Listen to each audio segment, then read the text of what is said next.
আইন শৃঙ্খলা পরিস্থিতি যা দাঁড়িয়েছে সেটাতে আমি আপনার খুব সন্তুষ্ট হতে পারছি না। বিশ্ববিদ্যালয়ের নির্বাচন এটা আপনার জাতীয় নির্বাচনে কখনোই কোনোদিনই আপনার কোনো প্রভাব ফেলেনি। আমরা আশা করি এবারও সেভাবে কোনো প্রভাব ফেলবে না। যে সংস্কারগুলো নিয়ে গণভোট হচ্ছে সেই সংস্কারগুলো তো আমারই আপনার বহু আগে ৩ দফার মাধ্যমে আমরা সেটা জাতির সামনে প্রস্তাব তুলে ধরেছেন। গোটা দেশের মানুষ তো অপেক্ষা করছে নির্বাচনের জন্যে, কিন্তু আইন শৃঙ্খলা পরিস্থিতি যা দাঁড়িয়েছে সেটাতে আমি আপনার খুব সন্তুষ্ট হতে পারছি না।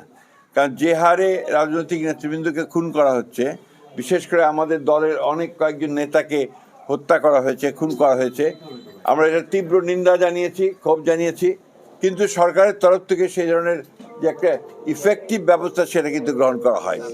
এই ঘটনাগুলো যেন পুনরাবৃত্তি না ঘটে ইলেকশনের সময়, সেই ব্যাপারে তারা আরও সক্রিয় ভূমিকা পালন করবেন। আর আরেকটা বিষয় যেটা আমি খুব জোর দিয়ে বলতে চাই, যে বিশ্ববিদ্যালয়ের নির্বাচন এটা আপনার জাতীয় নির্বাচনে কখনোই কোনোদিনই আপনার কোনো প্রভাব ফেলেনি। আমরা আশা করি এবারও সেভাবে কোনো প্রভাব ফেলবে না। যে গণভোটে আমরা নিজেরাই একই দিনে গণভোট এবং আপনার জাতীয় সংসদ নির্বাচন চেয়েছিলাম, সেভাবেই হয়েছে। এবং এই সংসদের আপনার যে সংস্কারগুলো নিয়ে গণভোট হচ্ছে সেই সংস্কারগুলো তো আমারই আপনার বহু আগে আপনার 2016 সালে এবং 2023 সালে 31 দফার মাধ্যমে আমরা সেটা জাতির সামনে প্রস্তাব তুলে ধরেছেন। সুতরাং সংস্কার তো আমাদের মজ্জাগত, সংস্কারকে চলমান প্রক্রিয়া, সেখানে সংস্কার থাকবে, সেখানে না বলার তো কারণ আছে বলে আমার কাছে মনে হয় না।